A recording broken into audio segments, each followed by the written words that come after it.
Hello, and welcome to From the Padded Cell. Do you believe in entities? I do. Here are 3 eerie stories of entities in the night. Shadow in the hallway.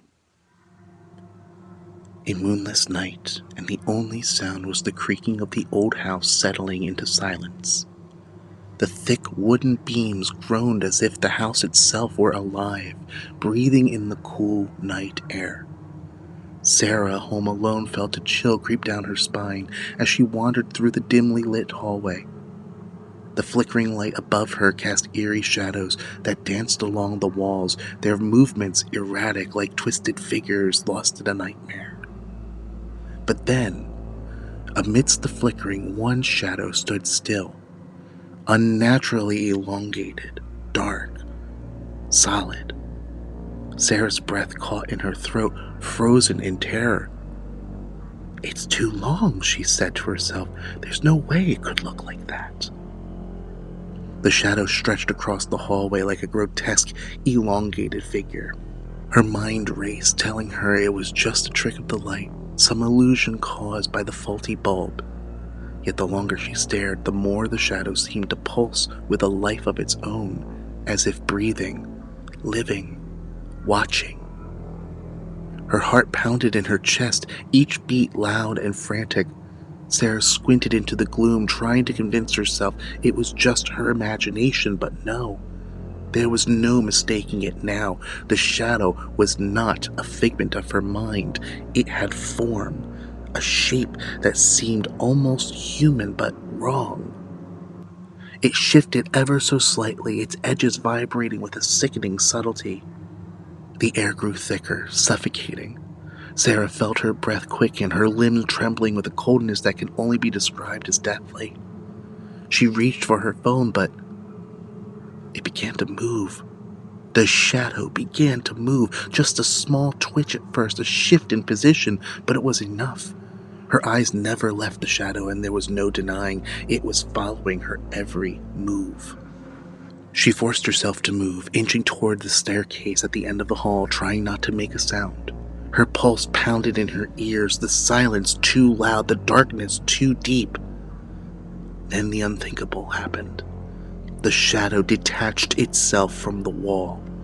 It slid forward, its edges becoming more defined, more solid. It was no longer just a figure on the wall. It was real, and it was coming closer.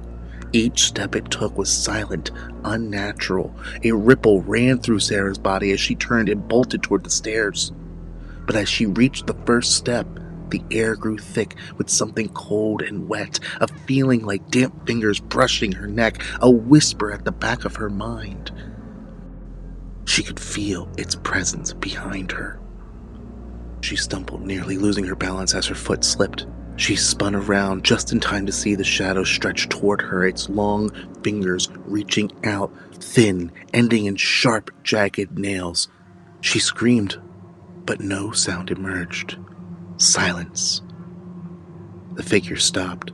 Sarah's breath caught as it hovered just inches from her face, its shadowy form now fully manifest, towering above her. The light flickered once more, and in the brief moment of illumination, she saw its face. It was a twisted, skeletal face, hollowed eyes staring into hers, its mouth grinning with jagged teeth, lips peeled back in a grotesque mockery of a smile.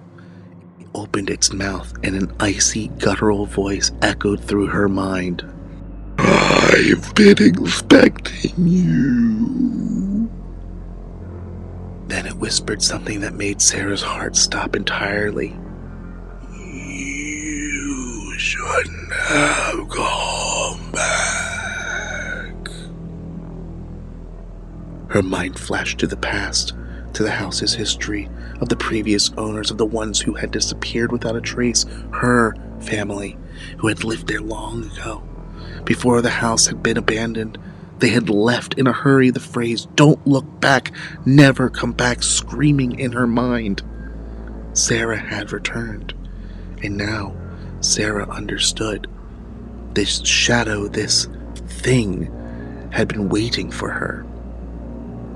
It was never just the house that had been haunted, it had been her all along. The terror she had felt as a child, the unease that had followed her even after they left. It always called for her to come home. The shadow's hand reached toward her chest, its fingers like ice burrowing into her skin. She gasped, unable to move, unable to escape, as the darkness around her thickened, swallowing the last remnants of light. Then the shadow grinned wider, its hollowed eyes gleaming, and Sarah, trembling with fear, realized with growing horror that she was going to. The house fell silent once again, as if nothing had happened. The creaking settled, the oppressive stillness returned, but now there was a new shadow in the hall, an elongated dark shape that watched the hallway with an insidious grin, a shape that pulsed with a life of its own. And in the distance, Sarah's voice whispered softly in the dark, her words barely audible. "I've been waiting for you." The cycle was complete.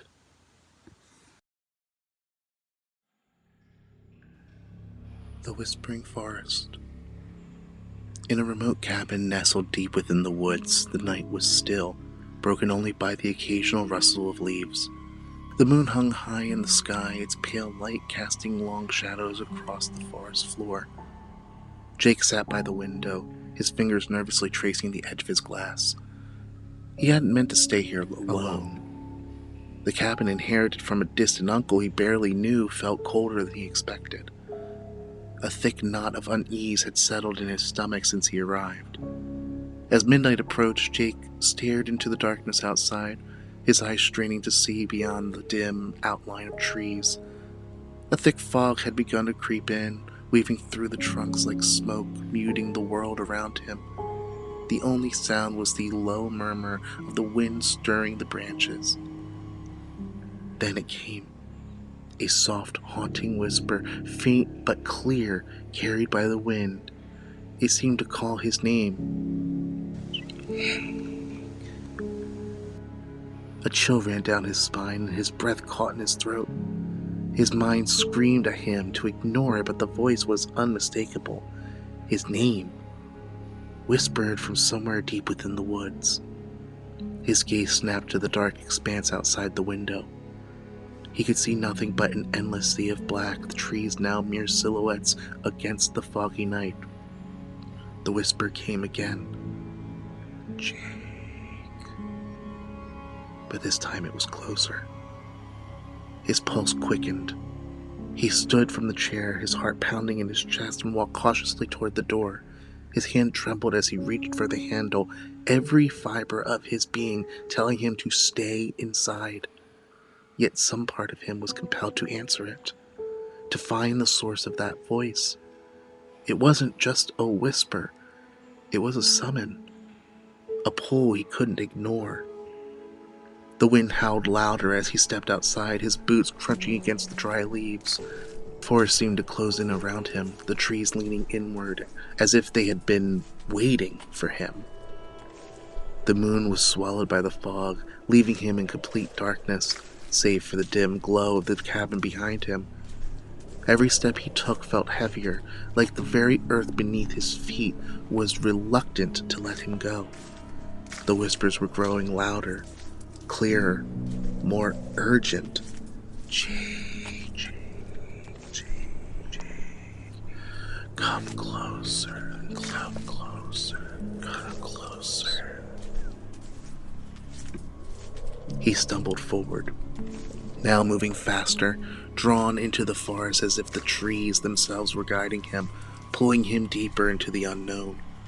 The sound of his breathing was all he could hear until a new noise crept in, the creaking of old branches, the sound of something moving through the underbrush. But there was no wind. The temperature dropped suddenly, and Jake could see his breath in front of him, thick and cold. He looked around, the feeling of being watched pressing against his chest. The whispers stopped, and in the sudden silence, he heard something else. Footsteps. Slow, deliberate, as if someone or something was moving toward him from within the fog. But it was no ordinary step. The sound was distorted, hollow, as if the ground beneath the feet of whatever approached was too soft. It was closer now. "Who's there?" Jake called out, his voice trembling but loud enough to break the oppressive stillness. The footsteps halted. Then another whisper, this time not in the wind but directly in his ear, as though someone was standing right behind him. "Jake, we found you." His heart hammered at his chest as he spun around, his eyes wide in panic. But there was nothing, only the empty blackness. His mind raced. The voice sounded familiar, but no, that was impossible. Suddenly, a cold, unnatural wind swept through the trees, gusting around him, drowning out all sound but its mournful howl. The temperature dropped further, freezing the very air around him. It felt like something alive, an entity that was feeding on his fear, suffocating him in the cold. And then he saw it. In the fog, a figure materialized slowly, like a shadow bleeding into the mist. At first it looked like a person, but as it stepped closer, the details twisted into something else. Its body was shrouded in the same fog, its face obscured, but its eyes were two dark holes, infinite and void, pulling everything into them. It smiled. Jake took a step back, his body stiff with terror. The figure's voice came again, but now it was a chorus of whispers, all calling his name, all layered on top of each other. "Jake, Jake, Jake, you should have stayed away. You should have stayed away. You should have stayed away. You should have stayed away. But now, you belong to us. You belong to us. The figure stepped closer, and Jake felt his legs go weak. He tried to run, but his body wouldn't move. It was as though invisible hands were holding him in place, freezing him to the spot. In that moment, the truth hit him. The forest was alive, a malevolent being, and it had been waiting for him, waiting for the bloodline of those who had lived here before. Jake's family had never truly left. They had been consumed by the woods, and now it was his turn. The figure stretched out and touched his throat, its cold, clammy hands sinking into his flesh like ice. Jake gasped. He screamed, but only for a moment. The figure's fingers dug into Jake's jugular. A mist of blood permeated the air, covered Jake's face in this thing's hand. The world around him blurred, and the trees twisted into grotesque shapes, their branches now reaching for him, wrapping around him like fingers, pulling him toward the figure. The whispers grew deafening, the fog pressed in, smothering him, and as the last breath left his lungs, the forest consumed him entirely. In the early morning hours, the fog slowly began to lift. The trees stood still, the silence in the forest now complete. The cabin remained empty, untouched. But if you ventured into those woods past the cabin, you might hear a whisper carried by the wind, soft at first but growing louder with each step. "Join us. Join us." And if you looked closely enough, you might just see a figure standing among the trees, its hollow eyes fixed on you, waiting to welcome you into the woods. The Visitor. Emily settled into her cozy living room, a thick, warm blanket wrapped around her as she watched a late-night movie. The soft glow of the screen and the steady hum of the heater filled the room with a sense of comfort, lulling her into an easy calm. The night outside was quiet, the world tucked under a blanket of darkness. She could feel the weight of the day lifting as the movie's plot took her deeper into its world. But just as she started to relax, a sudden loud knock echoed through the house. It shattered the tranquility, sending a jolt through her body. Emily froze, her heart racing. Who could that be at this hour? She hadn't been expecting anyone, and the thought of a stranger at her door at this time made the hairs on the back of her neck stand on end. "Hello?" she called out hesitantly, her voice trembling. "Is anyone there?" There was no answer, just the faint rustling of wind outside. The house seemed to hold its breath. She walked slowly to the door, her steps tentative, her pulse thudding in her ears. As she reached for the doorknob, a cold chill swept through the hallway, as though the very air had dropped several degrees. Her hand hovered over the knob for a long, agonizing moment before she finally twisted it and pulled the door open just a crack. Standing just beyond the threshold was a figure, shrouded in shadow. Emily couldn't make out any details, just the outline of a person, tall and still. The darkness seemed to swallow their features. "I need help," the stranger whispered, their voice barely audible, strained with an edge of desperation. But as the words reached her ears, a sense of dread washed over her. Something in the way the voice lingered, the quiet tension in the air.